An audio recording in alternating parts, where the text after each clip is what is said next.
It's new comic book day.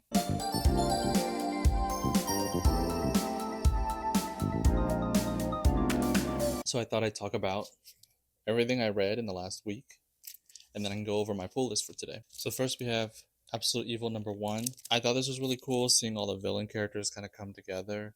I thought it was interesting how they bounce off each other personality wise, kind of where they are in their own stories. I think they did pretty good at showing all of the characters off, except for maybe Thawne, because I feel like she was kind of barely saying anything really. I still don't know why Ra's al Ghul is being used as a Superman villain, or like even in that story at all, because I don't think he fits. And a lot of the stuff they're doing could have easily been Vandal Savage, so it's really weird to me. Vandal Savage feels like it would have fit a lot more. The Lazarus group could have been like the Immortal group or something. I do think it would have been funny if Savage was used instead, because he's being kind of toyed with as a main antagonist in the mainline Batman book. I did think it was cool to see the JSA and kind of the history of them in this world and how it's different in the Absolute universe. I was definitely caught off guard with the Green Arrow reveal. I don't want to spoil anything, but everything that kind of happens with him in this book, maybe a little delusional, but I do kind of think that it's a fake out of some sort. Maybe Hawkman is in on it, but there is a Green Arrow book that they announced for the spring, and I don't know if that was a fake out announcement or if they were actually going to do it, because we don't know any more details besides that. So it could either be a fake out and it's Ollie, or it's about Roy or Connor or somebody else. Batgirl 12, it does look like we're kind of getting the gang back together. They're grouping back together. There's a team kind of forming now against the Unburied. I still hold that this feels like a Shiva book, even though it's completely like about Cass. It's all like Shiva's story and like the consequences or like the sins of the parents type of deal. I do still believe that Tenji is not actually her brother, maybe instead her cousin. Like maybe there's a plot twist stacked on top of that plot reveal. I don't know when in the timeline he could have been born because of the flashback they showed us, but I there's got to be something that we're missing. I also feel like the Unburied needs to kind of wrap up sooner or later, because I feel like this arc is kind of dragging a little bit with them. They don't feel like compelling enough villains. We don't even know that much about them. Like if we saw more of their motivations or how they operate, or just like understood them more, maybe it wouldn't feel that way. But right now they're just kind of like vague background ninjas that have beef with Shiva and her children. Batman 2. Kind of early for me to decide any like hard opinions on this series yet, because it's only the second issue. I do like it so far. It's kind of showing off like the little blurbs about like the bat gadgets, and I think that's really cool. They show off like a shelf in the first issue with Killer Croc's toy on it, and it seems pretty empty, so I was thinking it was going to come back in this issue for some other item, but I think it might just be a reoccurring thing throughout the series. That's my theory, at least. He'll just put a bunch of trophies up there over time. I've never really been a fan of Tim Drake personally. I just haven't read that much stuff, so it's not like I have any opinion really. But I do like the way they're doing his kind of characterization in this book. I just hope that they give him more ways to shine and show his like distinction from the other Robins. Like the scene with him breaking out of the cuffs and fighting all those criminals in the car in this issue was pretty fun. They didn't have it in the first issue, but there were flashbacks in this one, and I wonder if that's going to be like a reoccurring thing to kind of like tie past and present together. I don't mind seeing those because they're a lot of fun to see what they were like in the past and how it kind of connects. I mentioned Vandal Savage earlier, and then he's in this run, but I hate it. I don't know why he's police commissioner. Like he's an immortal caveman. I feel like adaptations, like animated stuff and movies and live action stuff, they do a better job at representing Vandal Savage than the comics do, because he doesn't really do much, like ever. Like, why is he such a huge threat in adaptations, and then in here he's just like police commissioner? Like, it just feels like he should be doing way more with this time. Birds of Prey 26. I'm really enjoying this issue. I keep saying it, but I'm really sad that it's ending. But this specific issue, I really like the AR stuff and the little moments with like Cass and Barda, like the whole team trying to figure out the little puzzles and riddles and stuff around the town. I really can't believe like it's ending in two issues, because it's just gonna wrap this arc up, and I really don't believe it'll wrap up everything nicely. I think this could have gone on for like 100 more issues. Like there's a lot of parts of it that just kind of can go forever and it still be really good. Like Ink technically just joined the team, and it would have been cool to see her with a few more arcs at least, and how she navigates the team. And I can't believe we have an entire Birds of Prey run with no Huntress. Like that's kind of crazy. She's not even like in a scene or anything or in a panel. Like she's not in any single issue. And the series is about to end. Like I feel like there's so much more story to be told. Like even with adding Ink as a main character or even like putting Huntress back on the team.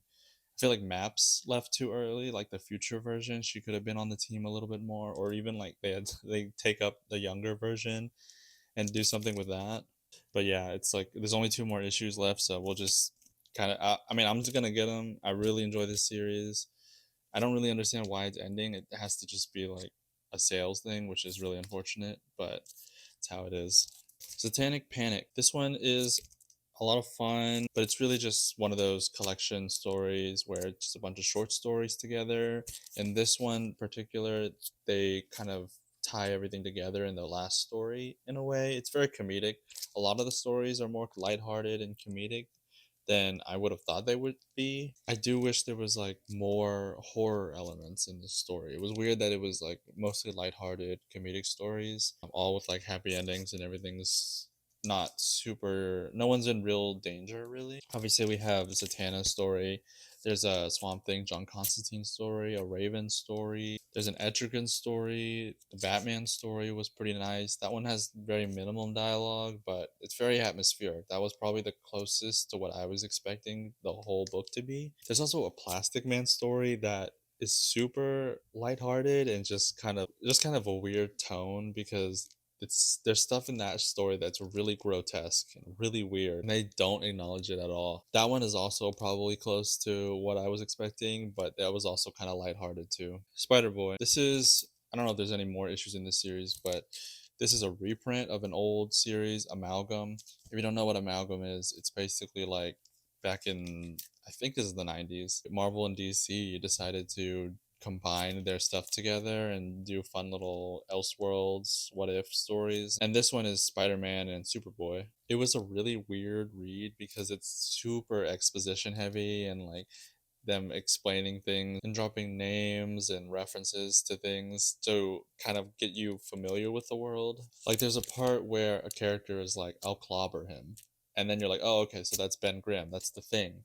And then I think it was Reed. He calls him Rocky, and I was like, who is Rocky? Like, what's going on here? Like, it's not a combined name like Spider Boy. It's just Rocky. And then someone later says something about the Challengers of the Fantastic, and then I realized, oh, it's Fantastic Four and Challengers of the Unknown characters combined together. But it is pretty exposition heavy. There's like one point where Sue shows up and she's not wearing the purple outfits that everyone else is wearing. And instead of like talking normal, she suddenly talks about like her full name and her occupation, like Sue Storm, Agent of S.H.I.E.L.D. There were some weird stuff. Like I was expecting everything to be like that because that's how most of the story is. But then like Thunderbolt Ross is just Thunderbolt Ross, and J. Jonah Jameson is just him. Like they're not like combined with anything. It was also really random because Thunderbolt Ross is this character's Uncle Ben, and then he calls him Uncle Jen, like General Ross. So he's Uncle General. DCKO number one. I did have a lot of fun with this,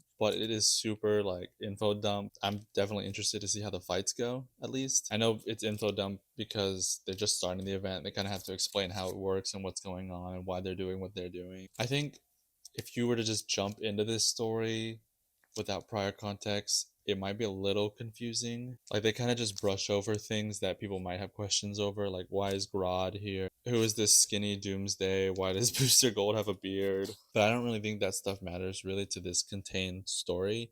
You kind of just have to accept that these are characters that are here and they exist and they're doing things and move on. And then you like just worry about like the actual story. I did think it was funny that they sort of like almost directly address New 52. They straight up like talk about a universe reboot and they talk about that they've done that before. And then pretty much everyone is like against that idea, which is pretty real, but I'm glad that they're not doing another reboot. I think if you kind of see the business side of things, they're obviously not going to reboot. For some reason, a lot of people thought they were going to because of that, but like the very next page and line is like about not doing that. And like the whole point of the tournament is to avoid a reboot. It was kind of funny that their alternate plan was like, oh, we let Darkseid win or we have to forcibly reboot. And I think it was Batman that suggests, well, why don't we just dive into the Earth's core and start a fight tournament? Like, it's obviously more complex than that, but that's pretty much the plan. I am excited about how the fights will turn out because I've seen the bracket, but I'm probably only going to collect the main DCKO issues. I know there's a lot of tie-ins and stuff coming up, but I don't want to like dive too hard in that. And I think the main story will be fine. I think I'm gonna predict that Superman wins. I mean, he's like right here. I think it's pretty obvious that he wins. It's I think less about who is going to be the best fighter, especially with like the random people they have on the bracket, and it's going to be more about what they do when they win. Like, what is Superman going to do with that power? Like, once he wins, like, there's the obvious choice of just getting super powerful and then just brawling with Darkseid. But they talk about how like people with this power could remake the world, so like I wonder if he's gonna remake anything or change anything in the universe, like if he's gonna shake things up. Miriam Heretic number one. I only learned about this really recently. I do like it. I like the vibes. And the art is really, really good. Just like a side note too, like really like the way Boom Studios' comics feel, like just the feeling of it on the fingers. For some reason, the material feels like a lot better than like Marvel or DC. And I don't know if they just have the means of using higher quality paper because they don't pump out as many comics, but it's really nice. There's definitely like a really interesting premise here, but I feel like the first issue kind of tries to explain everything without fully explaining each thing. So I don't fully understand something and then it kind of moves on to the next thing to talk about that. And I get kind of confused. Like I don't know if that's a me thing and how I read it, but I wouldn't have minded like more exposition, especially because it's like the first issue, so it makes sense to have a lot of exposition. Like I was kind of confused about the way like Miriam's dynamic versus like the three people of the church, those three guys, and then like what exactly she's hunting. Like, is it demons or witches, or is it like just kind of anything, and like the process of that hunt. And then I was really wondering what was going on with the witch at the end. I might have to reread it because I don't really understand what exactly she was offering, but like maybe that gets fleshed out more down the line in like issue 2 and 3. So yeah, I am definitely gonna keep pulling it because the atmosphere is really good, the art is really good, like I like the vibes. I wouldn't say the writing is bad, even though I have those complaints. I just think that I was confused. And that might be a me thing, but I do like the story. I think it's got a decent start and it has a lot of opportunity to grow and move out. Exquisite Corpses. This was a lot of fun. This is the first 3 issues. I heard a lot of good things about this, so I got the trade for it. I think there's only like 5 issues right now, and this is 3.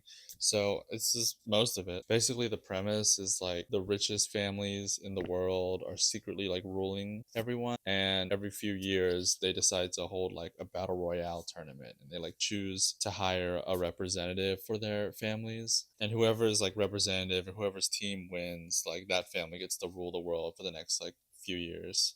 But I think that kind of opening, that premise is pretty straightforward. So you understand what's going on pretty fast. And the story moves really fast too. There's also characters like in the town that they're using as battlegrounds that get roped into it. I can't really figure out how those characters are supposed to play into the story, but it definitely makes it more interesting to have like people on the ground who are civilians kind of going through this terrain. But yeah, I'll definitely get the second trade when it comes out. I think I'm probably only going to collect this in trades, which probably makes more sense anyway.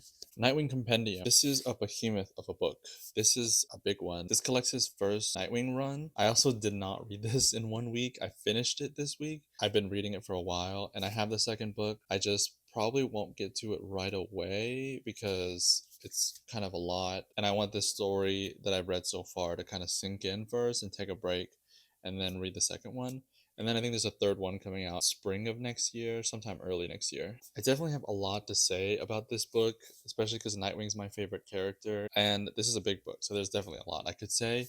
But I'm just going to hit the highlights real quick. It kind of first starts off with a 4 issue miniseries by Dennis O'Neil, which is really weird. He wears the old like disco Nightwing suit for a bit of it, and then he changes into the new more modern suit. But it definitely does a lot of weirder stuff in that miniseries because he goes to a different country and then the people he's fighting are like really kind of sci-fi weird. But after that 4 issue miniseries, it goes into Chuck Dixon run, and that's kind of like the rest of this book. It's just all Chuck Dixon. There's a lot to like about it, but I do have a lot of complaints as well. Like I think the first half, like literally the first half is really good. It sets up Bloodhaven, It sets up some supporting characters. They really drive in that everyone in Bloodhaven, like top to bottom, is shady and like there's corruption everywhere. I think the gritty tone also like really helps with the suspense and it really does well with the atmosphere. But like halfway through, it just kind of falls flat. Like everything is being built up, all the pieces are being put into place, and then suddenly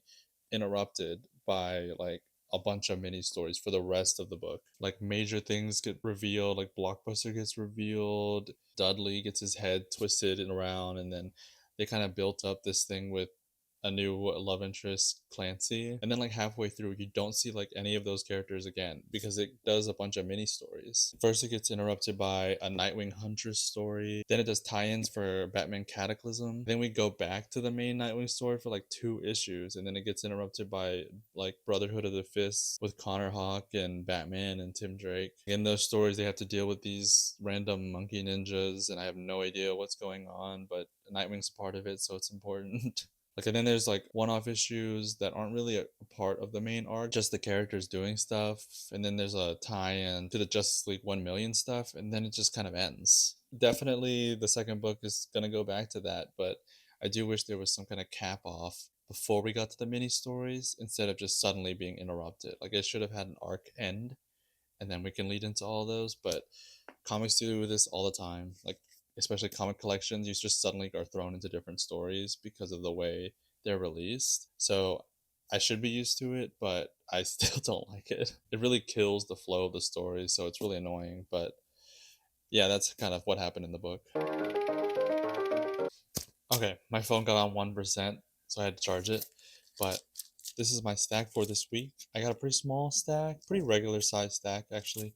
I got 4 issues, technically 3, but you'll see. First, I got Nightwing 131. I'm really interested to see more of this guy, more of this Cosmic Jester. I want to see what his deal is, what he can do, where he came from. We don't know anything about him. And then also the Nightwing Prime character that showed up. I don't want to spoil too much about that, but that is pretty interesting. It's gonna be cool to see how Nightwing navigates having basically his own Robin, but if his own Robin was Superman. I definitely like the direction and the vibe, the atmosphere of this run so far. I do wonder about that Nightwing Prime character to see how long he'll last. Like, is he gonna keep his powers forever? How long is he gonna be under Nightwing's wing? Like, I think a big problem I see a lot in Nightwing runs, in most like runs, is that they have a bunch of side characters that don't last that long. It would be good to have Nightwing have like a core group around him of supporting characters instead of just like constantly rotating through them. It's New Gods 11. There's only one more issue after this.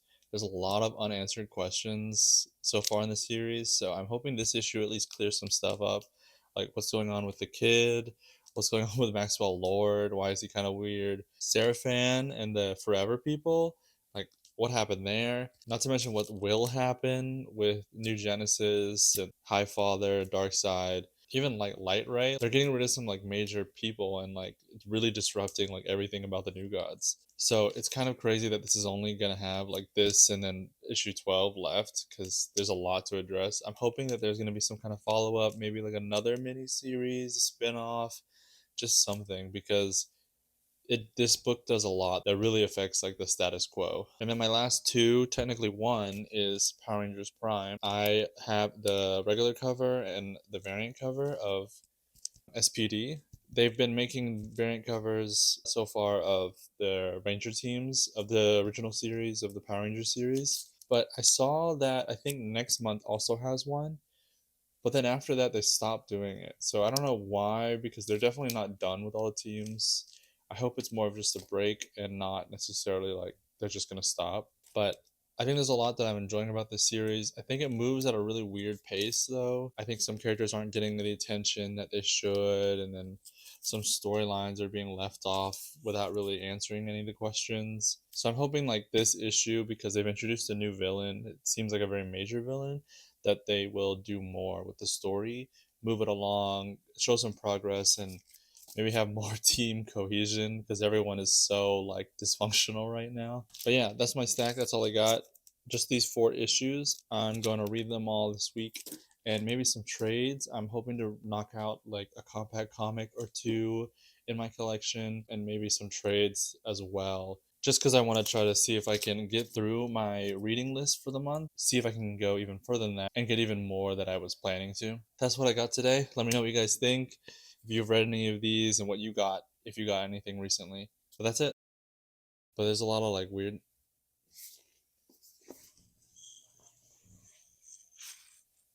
This is a cat.